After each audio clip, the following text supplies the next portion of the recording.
Buenos días, nosotros somos el grupo número 3 y en esta oportunidad le vamos a estar hablando sobre la arquitectura bizantina.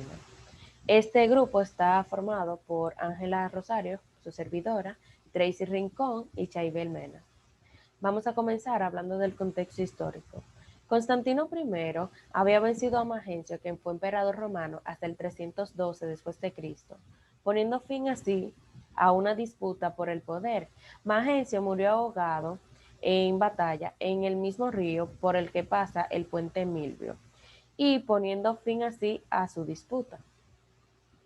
Al año de tomar el poder, en el 313 después de Cristo, Constantino emitió el Edicto de Milán y en el 330 trasladó la capital del imperio a Bizancio, una ciudad la cual había sido fundada por los griegos en el siglo VII antes de Cristo, y a esta la denominó Constantinopla. Constantino dejó a Roma en manos del Papa San Silvestre y de ahí en adelante Constantinopla fue otra Roma, con su forum, sus basílicas y sus demás componentes. Esto redefinió el imperio dividiéndolo administrativamente en dos. El imperio, el imperio romano de Occidente con su capital en Roma y el imperio romano de Oriente con su capital en Constantinopla. En Constantinopla. El arte que floreció en Constantinopla es una mezcla de la magnífica organización administrativa de romana y un refinado lujo oriental. Con la caída de Roma a mano de los bárbaros en el 476 después de Cristo, cae el Imperio Romano de Occidente y queda solamente el Imperio Romano de Oriente con su capital en Constantinopla. La arquitectura bizantina se puede dividir en tres edades, que son primera edad de oro, segunda edad de oro y tercera edad de oro. En este momento vamos a continuar hablando sobre la casa bizantina, conociendo un poco más de esta cultura. Y era de planta muy elemental, las casas bizantinas, y se repetía en los edificios de mayores dimensiones. Su fachada estaba protegida por un pórtico del cual arrancaba una escalera que daba al piso superior con amplios balcones y miradores. Remataba en una amplia cornisa sostenida por macizas columnas. Aquí podemos ver una casa bizantina, la cual se denomina las casas filipinas de Acufar. Continuamos hablando de las características de la arquitectura bizantina. Estas emplearon las bóvedas de penetración o de aristas, uso también de la cúpula o bóvedas semiesféricas sobre pechinas, el uso de arcadas sobre columnas, uso de los capiteles de doble piso con ornamentación animal y vegetal, viéndose también las hojas de acanto, uso de las plantas, las cuales tienen una subdivisión. En la primera edad de oro son central, en la segunda edad de oro en cruz griega y en la tercera edad de oro basilical. Para la arquitectura bizantina, ellos no le pusieron mucha atención a su exterior. Por esa razón, este era pesado y de poco interés. Sin embargo, su interior era muy lujoso y suntuoso. La escultura arquitectónica es pobre y la decoración se basa en el extenso uso del mosaico y del mármol. En las plantas basilicales podemos ver que están como la Basílica de Santa Sofía, la cual era cuadrangular. Después seguimos con la de San Vidal de Ravena, la cual también era octogonal. Seguimos con la planta de San Marcos de Venecia, la cual era de cruz griega y estaba coronada también por 5 cúpulas. Y la circular, la de San Jorge de Salónicas. Podemos también ver en las partes de las basílicas bizantinas que estas contaban de un atrio, el cual podemos ver señalado en rojo. Este cumple la misma función que en la basílica cristiana. También podría ser doble, uno interior y otro exterior. Podemos ver en color morado y en color azul las naves laterales y la central. También estaban las tribunas, las cuales se sentaban las vírgenes y las viudas, y en las naves se sentaban los fieles. Después le sigue el altar, el cual estaba debajo del ábside y es una losa en forma de mesa. Y el ambón o púlpito, que se ubica junto al santuario y tiene la misma finalidad que en la basílica cristiana. Vamos a seguir hablando sobre la primera edad de oro, la cual inicia con Justiniano I en el siglo VI después de Cristo, con la construcción de la grandiosa Basílica de Santa Sofía, la cual oscila su construcción desde el 532 hasta el 537 después de Cristo. Esta obra fue hecha por los arquitectos de Asia Menor, Artemio de Tralles e Isodoro de Mileto, en Constantinopla. Este es el edificio modelo de la arquitectura bizantina y ya que predomina la planta central, y este es el plan bizantino por excelencia. La Basílica de Santa Sofía, que como ya hemos dicho, representa el edificio modelo de la arquitectura bizantina. En principio, la planta es un esquema que tiende hacia la cruz griega, pero expresando finalmente un interior muy amplio que dista mucho de este efecto. Después del 1453, los turcos le añaden 4 salas angulares en las esquinas y entonces la planta presenta un esquema total cuadrado. Aunque hay diferentes opiniones, este edificio maravilloso es un gran ejemplo de lo que predomina, perdón, en la primera edad de oro, la planta central o plan central. Aquí podemos ver el atrio, su exnartes, su nartes, las naves, que esta es las laterales y esta es la central. Esta planta es del 532 y esta es la planta actual de la Santa Sofía. Podemos entender que el plan central se expresa de diferentes formas geométricas. Por ejemplo, un hexágono, un octágono u otros polígonos. Sin embargo, la forma ideal vendría a ser el círculo, en donde el centro predomina. Como podemos ver aquí en, en la planta de la Basílica de Santa Sofía, hay una gran cúpula y ese es su mayor atractivo. Aquí podemos ver las secciones, podemos ver los pilares, el ábside, la media cúpula, las pechinas, esta es la cúpula central, las ventanas, esta es otra media cúpula y este es el atrio. Eh, Delante de la iglesia se extiende un atrio como en la basílica cristiana primitiva y luego un nártex de 2 pisos que mediante 9 puertas permite el acceso al interior.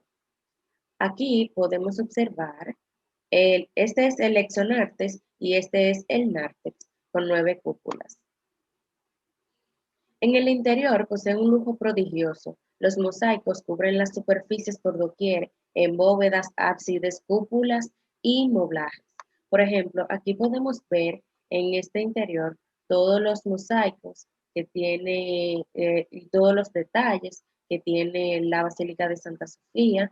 Aquí observamos las columnas que sostienen el segundo nivel y este es el ábside donde podemos ver el atrio, disculpen, donde podemos ver el púlpito. Seguimos con la iglesia de los Santos Sergio y Baco. Aquí podemos observar una planta cuadrada transformada interiormente en octágono para acentuar la cúpula, o sea, el plan central. Aquí podemos ver su cúpula de forma octogonal y su planta cuadrada. Esta es una vista exterior y estas son vistas interiores de la iglesia. Aquí podemos ver detalles de su cúpula y ventanas que tiene alrededor. Seguimos con la iglesia de Santa Irene de Constantinopla, o también mejor conocida como la Pequeña Sofía, la cual nos presenta una, una suma de dos planos centrales tipo Santa Sofía y con acentuación del efecto basilical. La podemos ver, esta es su cúpula, una de sus cúpulas, y aquí se encuentra otra cúpula. Esta es su vista exterior, y aquí podemos ver su sección longitudinal y su sección transversal. Seguimos con la iglesia de San Juan de Festo, en la cual se encuentran restos en el día de hoy. Podemos ver que su planta nos refiere a una cruz latina con un transepto y cúpulas en todos sus brazos. Aquí podemos ver estas cúpulas que contiene. Este es su atrio y estos son los restos que quedan hoy en día.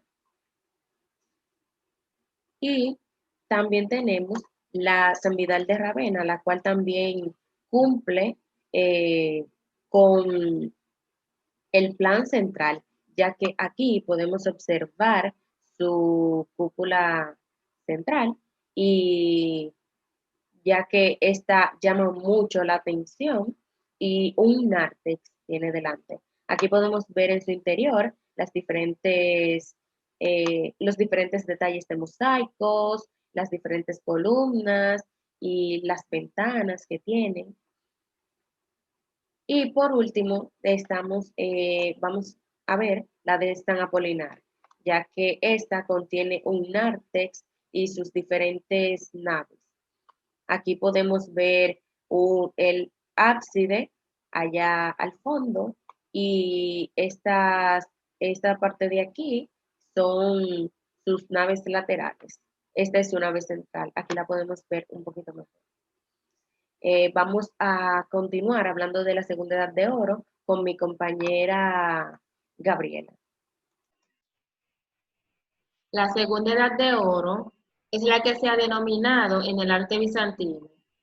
Tuvo lugar entre los siglos IX y XII, que las características que resaltaron fueron las paredes y las cúpulas de las iglesias completamente decoradas de manera religiosa, y las bóvedas que representaban profetas rodeando a Dios. Como podemos ver aquí, es de la iglesia Bodrum, que la estructura medieval está situada a 1 kilómetro al oeste de las ruinas del Gran Palacio de Constantinopla. El edificio posee una planta de cruz con lados de unos 9 metros de largo. Su mampostería consiste de ladrillos. La nave central está coronada por una bóveda con un tambor interrumpido por las naves arqueadas, que da a la edificación un aspecto ondulado. Las 4 naves laterales están cubiertas por bóvedas de crucería. El edificio tiene un nártex situado en el oeste y un santuario al este. La parte central del nártex está cubierta por una bóveda de crucería. La nave está dividida por 4 pilares. El lugar tiene mucha abertura que da luz a la edificación por las ventanas y arcos. Esta es la iglesia de San Marco, que está en Venecia, que es el principal templo católico de la ciudad de Venecia en Italia y la obra maestra de la arquitectura bizantina en el Bético. Posee el rango de catedral y también el de iglesia patriarcal, además de la basílica. Su construcción original inició en el año 826 y finalizó en el año 832. En la Tercera Edad de Oro empezó del siglo XIII hasta el XV. En esta tercera época pasa por la caída de Constantinopla en poder de los turcos en el año 1453.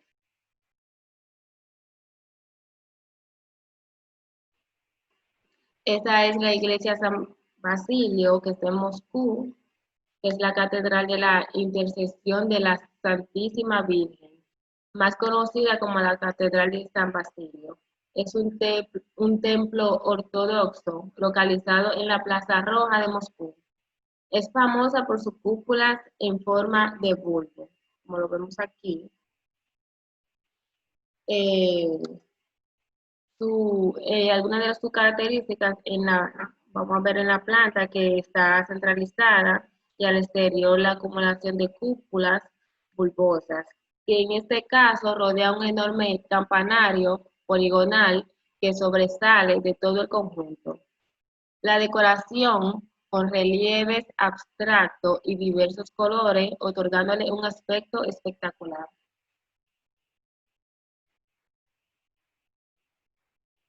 Como vemos aquí, las bóvedas bizantinas, esta es la de medio cañón, que tiene una forma medio cilindro. Y de este lado, que es la arista, que se utiliza para espacios cuadrangulares y resulta de la intersección de dos bóvedas, como vemos aquí, dos bóvedas que están cruzadas.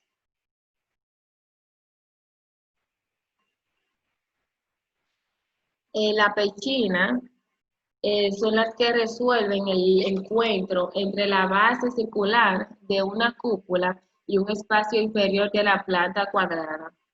En esta parte de aquí podemos ver que aquí abajo está la pechina, aquí el tambor, aquí arriba la cúpula y en el tope arriba el interno, la linterna.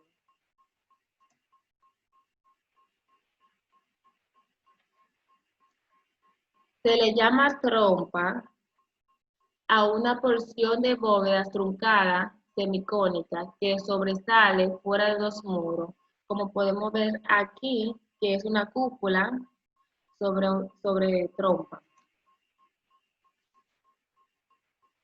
La bóveda de crucería, como podemos ver acá, que son un arco toral, en este caso, la parte de aquí, que tienen 4 arcos que se forman como un crucero y descansan en una cúpula. El falso arco, también llamado a veces arco ménsula, arco acartelado o arco maya, es una construcción con forma de arco obtenida a base de colocar a ambos lados de un vano bloques de piedra escalonada de manera uniforme hasta que se encuentra en un punto medio. Vamos a ver lo que es ahora el sistema estructural de la arquitectura bizantina. Aquí podemos ver lo que es el contrarresto o contrafuerte. Este fue un recurso muy ingenioso de los constructores bizantinos, donde se logró usando bóvedas o cúpulas que funcionan como retenes y transmisores de dichos empujes.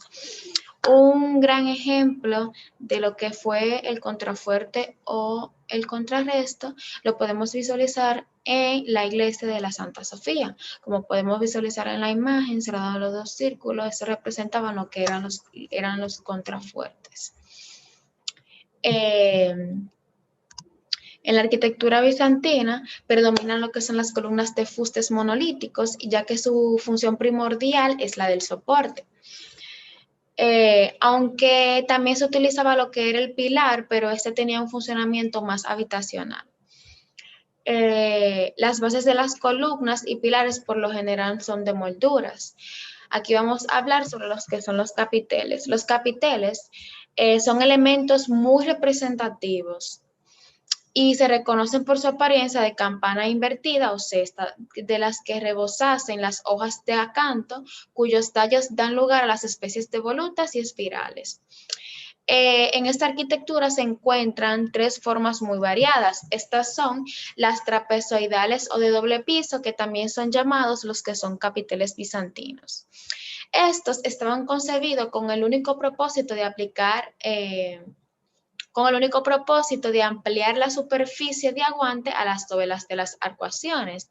Las dovelas no son más que un elemento constructivo que conforman un arco y que pueden ser de diferentes materiales, así sean de ladrillo o de piedra. También están, estos capiteles son derivados del corintio y tienen forma de tronco cónico, como podemos visualizar en la primera imagen, formado por dos cuerpos. El inferior, que es la parte de abajo, que esta tenía un decorativo vegetal y se denominaba propiamente capitel, y el superior llamado cimazo, que es la parte superior de este. La parte superior de este, que este se revestía con lo que eran elementos religiosos. En la segunda imagen podemos ver lo que son el capitel cúbico, o también llamado corintio. Ese es tallado en un bloque de semiesférico, sus caras mantienen la curvatura, los lados de sus caras superiores son iguales entre sí, e iguales a la perpendicular desde cualquiera de los ángulos superiores del collarino. Y por último tenemos lo que es el capitel esférico o clásico. Este también es de herencia romana. Es una evolución del capitel corintio en el que se emplea como decoración o tallado a trepano semejando a los avisperos. Aquí podemos ver más adelante lo que son los arcos. Los arcos eran elementos esenciales de este tipo de arte. Podemos encontrar varios tipos en su arquitectura. Los arcos en esta arquitectura están divididos en cuatro, que es el arco de medio punto, el peraltado, el apuntado y por último el arco carpanel. Los arcos están compuestos por varios elementos. Aquí podemos ver en la imagen donde dice las dóvelas, como lo que estuvimos hablando, que eran los elementos constructivos que formaban el arco. Como pueden ver, que están hechos o de ladrillos o de piedras. Estos pequeños piedras que podemos ver formando un arco. Esta era una de los elementos principales. Luego podemos ver la clave, que es la división entre el central. Para hacerlo más específico, la dóvela central de un arco, como podemos ver, hay 4 de un lado, 4 del otro y una central. Esta le llamamos lo que es la clave. Tenemos lo que son las impostas, que no son más que las molduras sobre las que se sienta un arco o una bóveda. A veces corren horizontalmente por la fachada o por las paredes de los edificios, separando los diferentes pisos. También tenemos los que son la flecha, que esto no es más que la altura desde la imposta hasta la altura del arco. Para ser más específico, la altura del arco desde su línea de arranque hasta su clave. Tenemos también lo que es la luz, que esta es la anchura del arco. Los intrados, como podemos ver, los intrados son la parte interna cóncava de un arco. En pocas palabras, la cara interna de un arco. Y los extrados, ostrados, estas son entonces las caras externas de un arco. Aquí podemos ver lo que conforman los elementos de los arcos. Ya no hay más que decir sobre la dóvela, y eso está más que claro. Luego vamos a hablar sobre el arco de medio punto. Los tipos de arco, el arco de medio punto. El arco de medio punto, este arco se utiliza en forma de media circunferencia para descargar los pesos que recaen en los espacios vacíos. Aquí podemos visualizar una imagen. Luego está lo que es el arco medio punto peraltado, también es llamado realzado. En este, la flecha del arco, como ya indicamos en la primera imagen, que dijimos que la flecha era desde la línea de la imposta hasta la altura del arco, pues en la de medio punto, era, ¿verdad? En media circunferencia, pues esta sería, el alto sería más que su anchura. Aquí decimos que el semicírculo del arco de medio punto se prolonga hacia abajo con 2 tramos rectos que llegan hasta el arranque del arco. Aquí también podemos ver lo que es el arco apuntado. El arco apuntado es una tipología extensa de arco que están compuestos por 2 tramos de arco formando un ángulo central, que es la clave. Recuerdan que estuvimos hablando que era la parte central de la dóvela. Pues bueno, aquí este sería la clave y aquí está el punto de arranque, el semicírculo del arco. El ángulo central, que es la parte de aquí. Y por último, pero no menos importante, el arco carpanel. Esto es denominado el arco apeinalado, arco que se puede trazar a partir desde varios centros, generalmente de 3. Este es muy, muy importante. Se pueden formar de 3, siempre de forma impar, de 3, 5 o más arcos en circunferencias consecutivas. Como podemos visualizar en la imagen, por ejemplo, aquí está de 3, no de 5, por ejemplo. 1, 2 y 3, aquí tenemos la primera subdivisión. Luego aquí tenemos 1, 2 y 3, aquí en la dovela central. Y luego tenemos 1, 2 y 3, el otro punto de conexión y 1, 2 y 3, donde termina lo que es el arco carpanel. Luego tenemos lo que son las arquivoltas. Esto no es que son tipos de arco, pero a través de lo que es el arquivolta se generan diferentes formaciones de arco, como uno sobre otro. Aquí en pocas palabras, un conjunto de arcos concéntricos que decoran la portada de un edificio desde la imposta. Aquí podemos ver un arco, 2 arcos, 3 arcos, 4 arcos, 5 arcos. A esto se le llama lo que es la arquivolta. Ahora vamos a entrar lo que son las ornamentaciones. Las ornamentaciones que reviste el interior es independiente y posterior a la construcción. Está caracterizada por molduras, capiteles y relieves geométricos usándolos como profesión deslumbrante.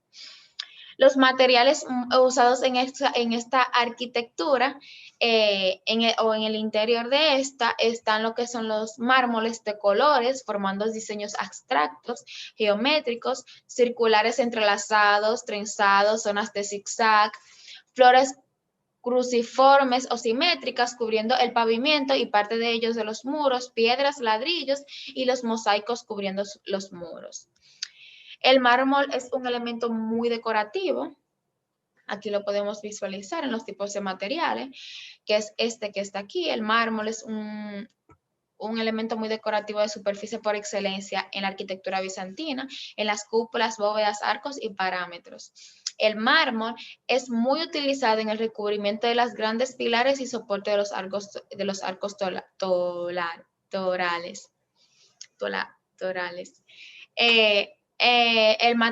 Uno de los materiales fundamentales fue lo que fue la piedra. Se utilizaba de forma porosa para que el peso de las bóvedas fuese menor.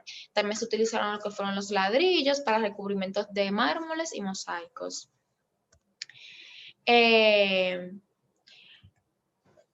En los relieves, esto no está de más decirlo, pero en los relieves de los capiteles, estos se hacían ya, lo había dicho, de flores, hojas y fauna, perdiendo la relación con la realidad. Todas las decoraciones bizantinas lo constituían lo que eran los mosaicos. La gama de colores no era muy extensa, sin embargo, llama la atención lo variado de matices de azul y también pudieron notar que el color casi siempre de esa arquitectura era lo que es el dorado. Todo un conjunto es cubierto de barniz para darle lo que es un brillo, lo que hace ver el mosaico con apariencia vítrea y titilante. Tenemos lo que es la pintura bizantina, así llamada por haberse formado en Constantinopla, antiguo Bizancio, al igual que su arquitectura escultura. Fijó su carácter desde el comienzo del siglo VI y se sirvió casi exclusivamente del procedimiento del mosaico en muros y cuadritos y en miniaturas de pergamino. Se distingue la pintura bizantina al mosaico por la riqueza de sus materiales, con abundancia de oro, mosaico vítreo y dorados, la fastuosa ornamentación y la pobreza en los movimientos artísticos. Las obras bizantinas son representaciones realistas de un cromatismo muy rico, en conjunto de uso del lenguaje estilístico propio de la antigüedad, de la antigua Roma y la Grecia clásica. Aquí podemos visualizar lo que es el Cristo Proncastor. Este mosaico se encuentra en la Basílica Santa Sofía en Estambul, Turquía. En la antigua Constantinopla en el 1280. Este tipo de mosaicos se colocaban en las paredes interiores de los templos y eran de tonos dorados para que la luz se reflejara en ellos, consiguiendo así un sutil ambiente y sobrenatural. Del lado derecho tenemos lo que es el Cristo helenizante. Este se encuentra en Santa Vidal de Ravenna. Se trata de la imagen en la que Cristo aparece en la figura sentada sobre un globo, como podemos visualizar en la imagen, que es un globo azul, que representa el cosmos. Una icografía también heredada de los representantes de los emperadores romanos. Este Cristo en su mano derecha sostiene una corona y en su mano izquierda lo que es la ley, la Biblia, el Evangelio. Bajo el globo que les sirve de asiento, como podemos ver aquí abajo, están lo que son 4 ríos. Estos ríos representaban lo que eran un terreno verde, fértil, en la que la vegetación se representaba por plantas de lirios. A los lados del Cristo Redentor aparecen 4 figuras, que son esas que están aquí al lado. Ellos representaban lo que eran 2 de un lado, 2 del otro, representación de los ángeles. Bueno, aquí vamos a hablar de lo que es la escultura. En la escultura, con el estilo bizancio, en la arquitectura se formó a su vez la escultura, quedando definido a partir del siglo VI. Estos son heredados de los antiguos romanos. El estilo bizancio en escultura debe considerarse como un derivado de la generación del grecorromano, ya hablado. Bajo la influencia asiática, las características en general siento ameneramiento, uniforme, rigidez, falta de naturalidad, y en las figuras junto con la gravedad a la cual suelen consistir los esmaltes, imitaciones de piedras, celdas de perlas, trazos geométricos o follajes estilizados o desprovistos de naturalidad. Las obras más importantes de la escultura bizancio son las obras de materiales, entre ellos el marfil, que fue utilizado para la realización de objetos de lujo y uso religioso. Encargado por los élites de Constantinopla, se traía a lugares como Egipto y la India. Esculturas que referían a estos temas estaban lo que era la vida de Cristo, las escenas del Antiguo Testamento, el sacrificio de Abraham, entre otros. Entre los sarcófagos más importantes está lo que es el Junio de Vaso, que podemos aquí ver del lado izquierdo. Y por último, el Domáctico o de la Trinidad, que está ubicado en el Museo de Laterano. Esto ha sido todo por nuestra participación. Espero que haya gustado. Cualquier duda, no duden en escribirnos y hacérnoslos en la caja de comentarios. Gracias.